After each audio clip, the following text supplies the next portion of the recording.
ছাত্র জনতার গণ অভ্যুত্থানে গত বছরের ৫ আগস্ট বাংলাদেশে সাবেক সরকারের পতন ঘটে।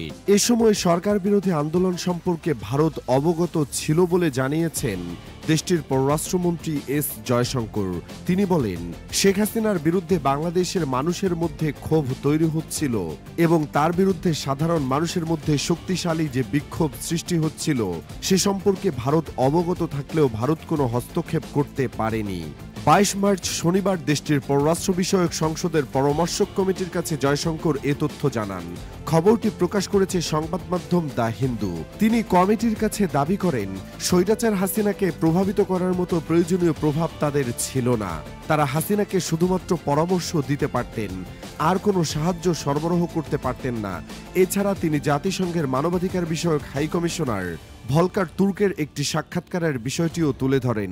বিবিসি ওয়ার্ল্ডের হার্ট টক অনুষ্ঠানে দেওয়া সাক্ষাৎকারে তুর্ক জানান, বাংলাদেশের নিরস্ত্র সাধারণ মানুষের বিরুদ্ধে না যেতে সেনাবাহিনীকে অনুরোধ জানিয়েছিলেন তারা।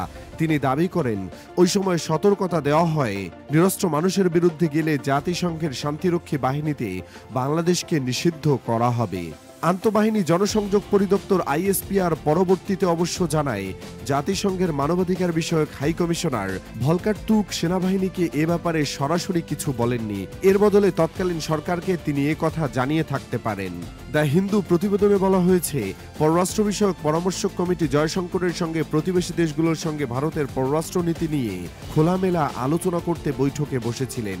বিশেষ করে বাংলাদেশ, মিয়ানমার, মালদ্বীপ, শ্রীলঙ্কা ও পাকিস্তান এতে প্রাধান্য পায়। এছাড়া তারা মিয়ানমারের গৃহযুদ্ধ নিয়ে ভারতের প্রস্তুতি এবং দক্ষিণ এশিয়ার জোট সার্কের পুনর্জাগরণ নিয়ে আলোচনা করেন। এতে তিনি এই জোটটির কার্যক্রম আবারও শুরু করার ইঙ্গিত দেন। ২০১৬ সাল থেকে সার্ক অকার্যকর হয়ে আছে।